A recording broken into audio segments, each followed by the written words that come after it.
with the technology and the social media, that is something that I go into great detail in my book, so of seeing, and the academic piece too, so just to begin in terms of the social media and the technology, I encourage parents to reflect on their own adolescence. We do a lot of self-reflective exercises in the book of remembering what their teenage years were like and how they would feel if that was broadcast on the internet for everyone to see. If you were living in this kind of comparison trap all day where like you just open your phone and you see all the other people that at school going through their life, but it's highlighted, it's looked a certain way. As teens start to ask, why am I not that way? It's sort of like from surface level, it's not good for anyone's self-esteem. But what I encourage, and I know maybe we'll get to this later, is really for teens to shift their social media use. I am not an advocate of prohibiting social media or the use of technology. I actually, and I get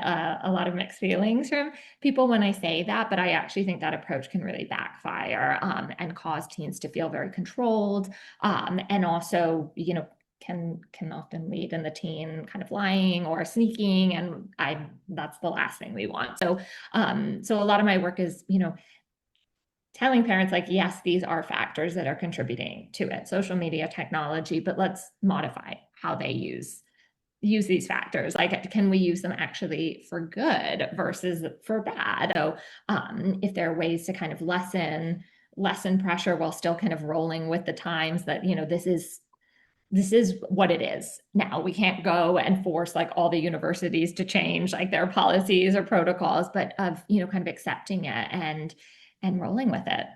hmm Right. We might get some questions about this at the end, but I could not Sure. agree with you more with, technology and social media. And I think sometimes and not all the times, but when, parents come in, and they're of that mindset of like, okay, something's wrong, fix it.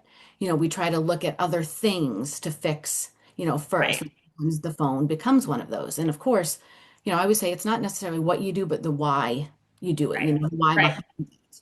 Right. Right. If we use that like cognitive, like reappraising, right? Of like, okay, Mhm. how can I use social media for good? How can I Right. use it to enhance, Yes. self-esteem or my Right. interests, my connections? I think that's going to be much more beneficial for them, for the teens in the long run.